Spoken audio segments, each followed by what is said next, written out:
Welcome to another episode of the Meal Prep Monday podcast. I'm your host, Allison Schaaf, and today's topic is actually Spanish curriculum that I'm doing with my family, but I'm also going to tie that into a review of habit formation that we talked about a lot last year and last summer. So before we dive in though, I want to remind you that if you have not tried out the Prep Dish meal plans, we have a 2-week free trial at prepdish.com/mpm. These meal plans are going to save you a lot of time and allow you to enjoy your time with your family and mealtime. And I'm actually going to get into that a little bit in today's episode, how, kind of having a smoother morning and creating habits alongside our mealtime has really worked well in our family. So if that's something, if you're looking at your evenings and thinking, gosh, I wish we could add, some time reading together, or, whatever it is, that habit that you want to maybe tack on to your mealtime, if you could allow your mealtime to be a little more stress-free, head into your week with a plan for meals, that will give you kind of that freedom to add on some more habits with your family. And when I say habits, it doesn't need to be something, really doesn't need to be like, I'm going to go have a workout. Again, it could be something like reading a book together or just like relaxing, that can be the habit of relaxation. So I'm digressing, but if you want to try out the meal plans, again, it's prepdish.com/mpm.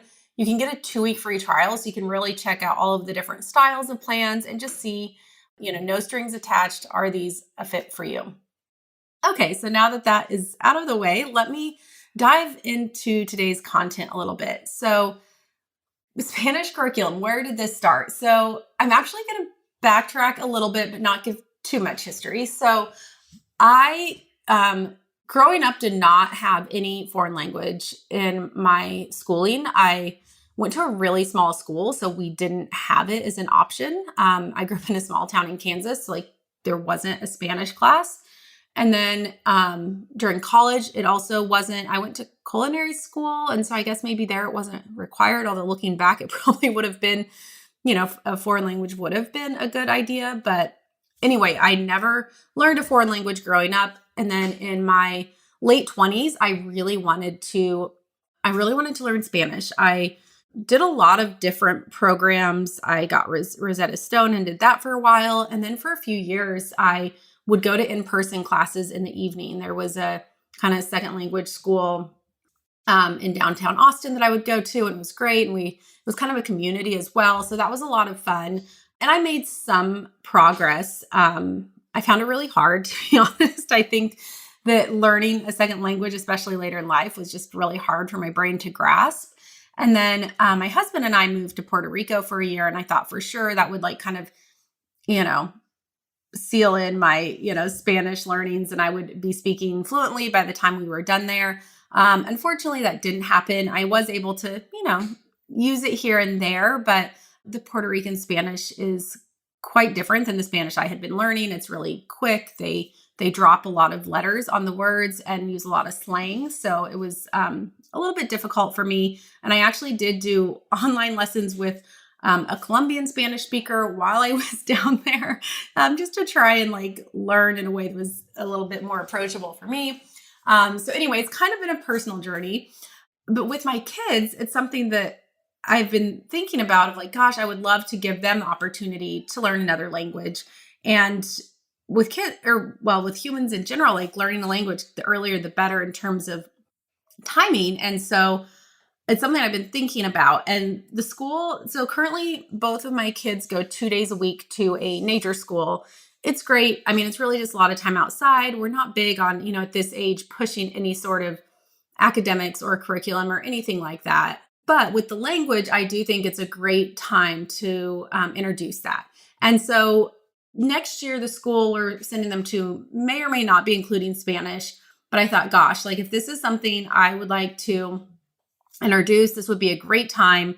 We also played around with maybe having a Spanish speaking au pair. But whole other subject, but most of our au pairs that we've really loved have been South African, and they speak Afrikaans. So my kids do speak some Afrikaans. It's not the most useful language to know. So I've just really come to think, gosh, I would love for them to speak Spanish. And so I started looking for different programs and curriculums, and I came across one called Flip Flop Spanish, and they call it a family curriculum, and they say it's for ages 3 to 93, and they claim they've had students in all of those different age, all across the spectrum of ages, learn Spanish using their program. My youngest is 2.5, but I will say language has been kind of one of his strengths, like with each kid, like they have some strengths, they have some weaknesses. His language developed very early. I think having an older brother helps with that. So I felt okay, starting him at 2.5 instead of 3. And I figured, worst case, you just kind of pause and wait till he's older. But we have been doing this now, and we are a quarter of the way through the 2-year program. And what it is they say CDs, but I just download them onto my computer, and a few mornings a week. It says 15 minutes, but I can sometimes the lessons on the CD are usually like 3 to 4 minutes, and I go through those 3 to 4 minutes with each kid. And then, sometimes if they want to do it twice, I will I'll encourage them to do as much as they want, but also if they really don't want to do it, I don't push it at this age and stage. It's not like something that I want it to be something they're excited about. So that's kind of been my approach of let's make sure we stay excited about it. And honestly, I think there's only been one morning out of the past, several months we've done it where they've just been like, no, I don't want to do it. And we don't do it every morning. We kind of do it mornings where I don't know, it seems to fit in with the schedule. So one of the things I did want to talk about though on today's episode is I'm really enjoying it. The kids are really enjoying it. It's a lot of fun. And one of the things that I've realized that's made it so successful is this concept of habit stacking. And this is something I'm pretty sure I did an episode just solely on habit stacking. And if so, I'll link that in the show notes. And then you can go back, I think it was last summer, where I did kind of a whole series on habits and habit formation. So, basically what I've been doing is taking those learnings on habits and using it here with the Spanish curriculum. And what we do is in the mornings after breakfast, because I usually finish up my breakfast before the boys do anyway. They take a little longer. So as I finish my breakfast, I just know okay, breakfast is wrapping up. I pull out my computer, I pull out the cards as they wrap up their breakfast, and they tend to never finish at the same time. So whoever finishes their breakfast first, they come and sit with mommy, and we, sit down and they do their Spanish lesson. And then when the next one's done with their breakfast, he'll come over and do his lesson. And it's really worked out well. And I was so surprised the other day when I looked and I said, we're on lesson, I think 30, and there's 31 lessons in the first section.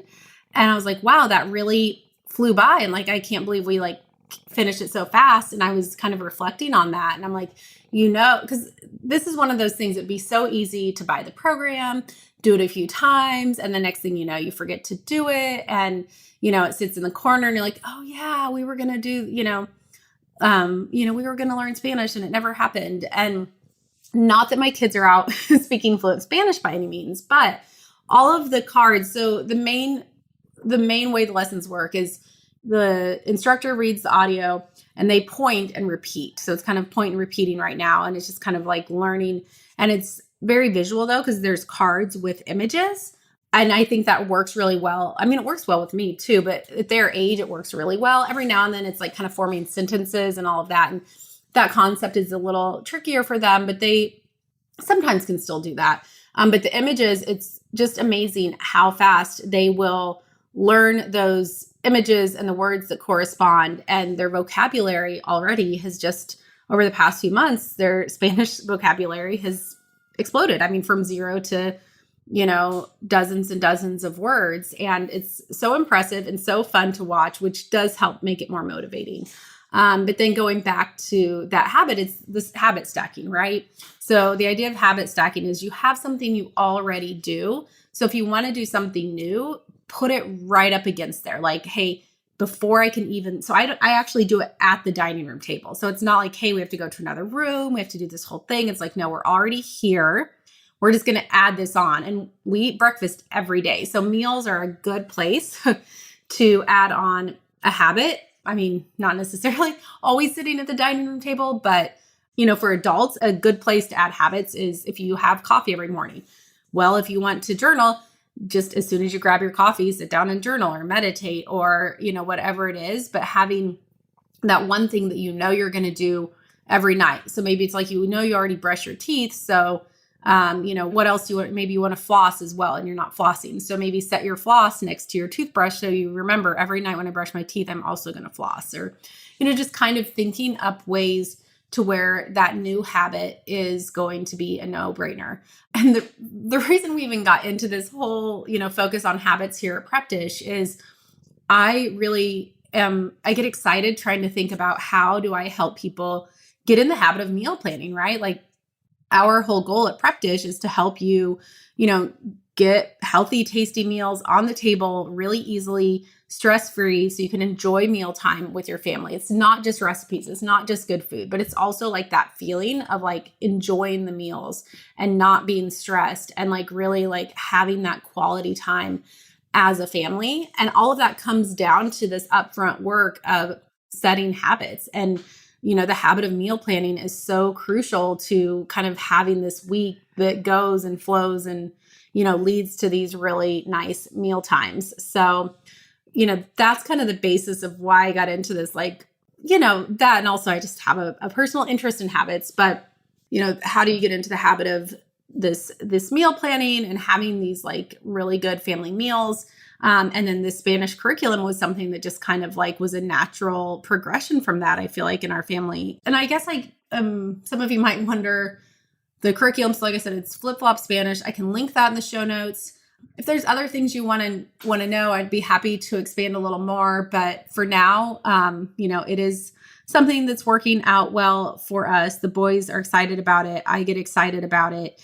And we'll continue on. We'll see. In total, it's supposed to be a 2-year program. I actually don't follow like a strict, it's these days of the week. It just ends up being about kind of most days, but not all days. It's kind of like the days where breakfast happens in a timely manner and we have time to sit down, and then other days we don't, but it ends up being, probably 4 to 5 days a week. And we did it even when we traveled, when we did that 2-week road trip. I wanted to play around with like, what would it look like to, continue that, just, setting the stage for, the future if we would want to explore, different types of schooling and, what that could look like as well. Or if we'd want to do bigger, travel, my big vision for my family in the future is to do some really big, like epic trips, like, to the tune of like a year-long, trip around the world and things like that. And so I think some of this is me experimenting with different ways that you can incorporate learning into that and like what my role would be. And so yeah, this is a kind of a starter conversation for some bigger things and ideas and visions that I have for my family. But yeah, so far it's going well, and it's something that we're all enjoying. So hopefully there's something in here that you found useful or that you can maybe take back with you, even if it is just kind of that idea of like, what habits do I want to be, incorporating into my life? Is there an area where I, want to be doing more, and how do I tie that into something that I'm already doing? So that is all I have for today. If you do want to try out our meal plans, the link is prepdish.com/mpm.